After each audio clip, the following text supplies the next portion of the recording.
chiama franco CFA. È la moneta coloniale che la Francia stampa per 14 nazioni africane alle quali applica il signoraggio e in forza delle quali sfrutta le risorse di questa nazione. Questo è un bambino che lavora in una miniera d'oro in Burkina Faso.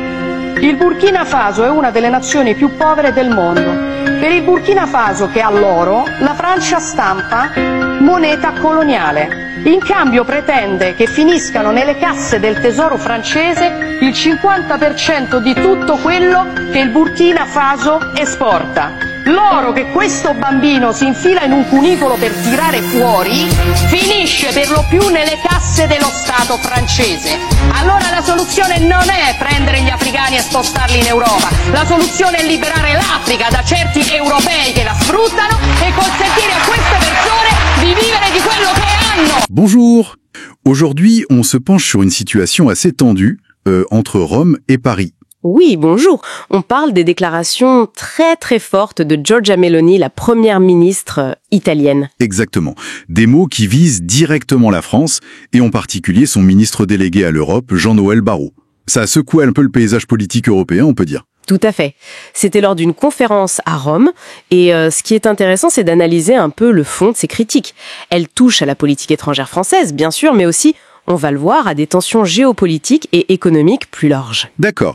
Notre but, c'est donc de décrypter un peu tout ça, les points de friction, et puis les implications, quoi. C'est ça. Comprendre les ressorts de cette passe d'armes. Alors allons-y. Concrètement, qu'est-ce qu'elle dit, Giorgia Meloni? Quelle est la nature de ses reproches? L'attaque est frontale. Elle accuse en gros Barrot de tenir un discours sur la paix. Oui. Tout en soutenant activement, selon ses termes, une guerre qui ruine l'Europe. Là, elle fait clairement référence au soutien français à l'Ukraine. D'accord. Et elle s'arrête pas là, j'imagine? Non, elle questionne même le statut de la France comme grande puissance. Comment, dit-elle, peut-on se prétendre une grande puissance si on suit aveuglement les ordres de l'OTAN? Et si on sacrifie son économie pour ça? Ah oui, ce lien entre la politique étrangère et le coût pour les citoyens, c'est un angle frappant. Exactement. C'est vraiment au cœur de son argumentation. Elle met en parallèle d'un côté l'envoi par la France de missiles Scalp. Les missiles longue portée. Voilà. Et de l'autre côté, les factures d'énergie exorbitantes que les Français paieraient.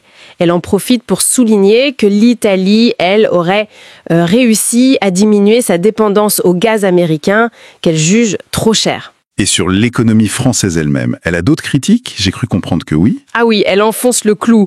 Elle parle de la dette publique française qui approche les 3 000 milliards d'euros. C'est colossal.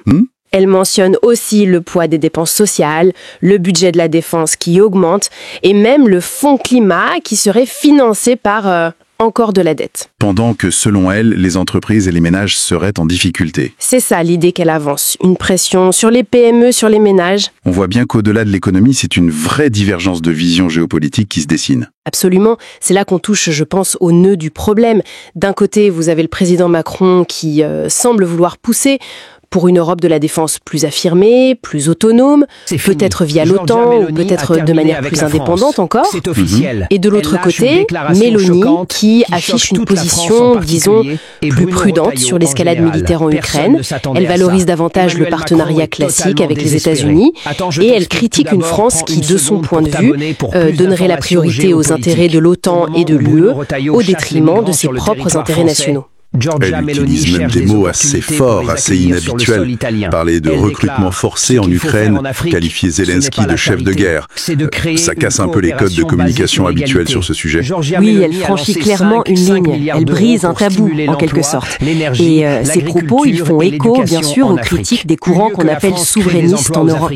Comme Marine Le Pen en France, par exemple. Exactement. Des figures comme Le Pen ou Orban en Hongrie, ils dénoncent ce qu'ils voient comme un alignement trop fort sur Washington. Et il plaide pour une Europe des nations, une Europe moins intégrée où chaque pays garde plus de contrôle. Et il y a sans doute aussi une lecture de politique intérieure française à faire, non? Oui, c'est ce que suggère l'analyse des sources. La fermeté française, telle que perçue et critiquée par Meloni, pourrait être liée aussi aux échéances politiques en France, notamment les élections de 2027. Où le président Macron ne sera pas candidat à sa succession. Voilà. Et où le Rassemblement national se positionne fortement. Donc, en critiquant Barrot de cette manière, manière, Mélanie soutient, même implicitement, cette vision alternative, souverainiste, qu'elle partage avec Le Pen ou Orban. D'ailleurs, elle n'hésite pas à rappeler un chiffre, selon lequel 57% des Français seraient opposés à de nouvelles livraisons d'armes à l'Ukraine. C'est un chiffre qu'elle met en avant. C'est une charge directe, et elle conclut avec des phrases comme « La France mérite mieux qu'un ministre qui répète les discours de Washington » ou qu'elle doit redevenir une nation, pas un pion de l'OTAN. C'est violent comme propos. C'est extrêmement violent. Et ça pose au fond la question des coûts réels de ces choix stratégiques. Les coûts humains, bien sûr, mais aussi les coûts financiers. Elle pointe aussi, un peu en filigrane, ceux qui pourraient en bénéficier, comme l'industrie de l'armement, Thales est cité. En contraste avec les difficultés que ressentiraient les populations. C'est ça. Ce contraste est au cœur de sa critique. Bon, au final, qu'est-ce qu'on doit retenir de tout ça? Parce que ça dépasse la simple querelle entre Rome et Paris, on est d'accord? Ah oui, c'est bien plus que ça, c'est certain. Au-delà de cette escarmouche, ce qui ressort surtout, ce sont vraiment deux visions très différentes, presque antagonistes pour l'avenir de l'Europe. Deux chemins possibles, en somme. Voilà. D'un côté, une voie qui mise sur plus d'intégration, une défense européenne plus forte, plus commune, avec les coûts, mais aussi les risques que ça comporte. Et de l'autre. Et de l'autre, cet appel à un retour aux souverainetés nationales, une vision portée par des figures comme Mélanie, avec, là aussi, toutes les incertitudes que ça soulève pour l'unité du continent, pour sa capacité d'action collective. Ce qui nous laisse avec une question assez fondamentale pour la suite, finalement. Exactement. La question qui se pose, c'est: quelle voie l'Europe va-t-elle choisir? Jusqu'où les États sont-ils prêts à aller dans la mutualisation de leur défense, de leur politique étrangère? Et quel sera l'impact sur leurs équilibres internes, sur leur propre idée de ce qu'est leur intérêt national? C'est une réflexion qui est loin d'être terminée. Voilà, la France qui semble prête à une implication européenne, disons, plus musclée. On a même entendu parler d'envoi de troupes. Oui, une posture assez volontariste. Tandis que l'Italie, elle, est beaucoup plus sur la réserve, la peur d'une escalade, c'est ça? C'est exactement ça. Et l'analyse, elle montre bien que ce n'est pas juste une question de ton, hein. C'est... profond. C'est-à-dire? Ce sont deux visions stratégiques différentes pour la sécurité en Europe.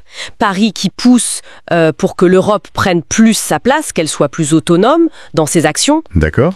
Et Rome, de son côté, qui met l'accent sur la diplomatie, la prudence, et qui s'interroge d'ailleurs sur les implications d'étendre, par exemple, la garantie de l'article 5 de l'OTAN. Cette fameuse clause de défense mutuelle. Exactement. L'étendre à un pays comme l'Ukraine, qui n'est pas membre, c'est une question majeure pour l'Italie. Et cette divergence sur l'OTAN, est-ce que l'analyse la relie aussi à la façon dont Paris et Rome voient leur relation avec Washington? Ah oui, tout à fait. C'est lié. Les infos qu'on a montrent bien ce contraste. D'un côté, l'aspiration française à ce qu'on appelle l'autonomie stratégique européenne. Ce concept d'une Europe plus indépendante des États-Unis. Voilà. Et de l'autre côté, la position italienne, qui, elle, semble voir le partenariat avec Washington comme fondamental. Pas seulement face à la Russie. Non, pas seulement. Aussi pour, se prémunir contre d'éventuelles pressions économiques américaines. Les droits de douane, par exemple. C'est un calcul plus pragmatique, si vous voulez. Donc, pour résumer un peu, la France vise l'autonomie, quitte à tendre les liens avec les US, et l'Italie privilégie la relation transatlantique, quitte à être moins alignée sur une politique européenne totalement commune. C'est une bonne façon de voir ce qui ressort des sources, oui. L'autonomie comme objectif pour Paris, et l'alliance comme outil, comme garantie, pour Rome. Et bon, ces choix stratégiques, ça a forcément des conséquences économiques. C'est l'autre grand volet des critiques de Mélanie que l'analyse soulève. Absolument. Les documents insistent là-dessus. L'argumentaire italien, c'est le coût. Le coût du soutien à l'Ukraine, le coût des sanctions contre la Russie. Concrètement, ça veut dire quoi alors? Ça veut dire la hausse des prix, énergie, alimentation. L'inflation qui pèse sur le portefeuille des gens, des deux côtés des Alpes d'ailleurs, et puis la pression sur les budgets nationaux. À cause des dépenses militaires. Oui, ce que l'analyse appelle l'économie de guerre. Cette idée que les priorités budgétaires changent, qu'on dépense plus pour la défense. Et ça pose la question du fardeau. Qui paye la note en somme? Voilà. Et face à ça, l'analyse mentionne une proposition italienne assez spécifique, non? Pour partager ce fardeau. Oui, c'est ça. Effectivement, Rome semble pousser pour des solutions financières communes. On parle d'euro-obligations, peut-être un nouveau fonds de relance européen. Un peu comme pour le Covid. Dans l'esprit, oui, pour financer l'effort de défense ou le soutien à Kiev collectivement. Et ça touche au cœur de la solidarité financière dans l'UE, c'est crucial. Un dernier point, qui est juste effleuré dans les notes mais intéressant, le rôle de la politique intérieure française dans tout ça. Oui, c'est une suggestion de l'analyse. Que la posture, disons, très affirmée de Macron sur la scène internationale, ça pourrait aussi être lié à des enjeux internes. Comme les prochaines élections ? Par exemple, la préparation 2027, le besoin de se positionner face à la montée de l'extrême droite en France. C'est une lecture possible. Bon, alors, si on essaie de rassembler un peu tout ça, on a d'un côté une France qui cherche à affirmer un certain leadership européen, une forme d'autonomie. Oui, une vision assez volontariste. Et de l'autre, une Italie plus dans la prudence, la recherche d'équilibre, très attachée aux liens transatlantiques et soucieuse des impacts économiques directs. C'est bien ça le cœur de la tension qui est décrite. Et ces visions différentes, ce n'est pas anodin, hein. Ça pose un vrai défi pour l'unité européenne, pour sa capacité à agir ensemble. Surtout en temps de crise. Exactement.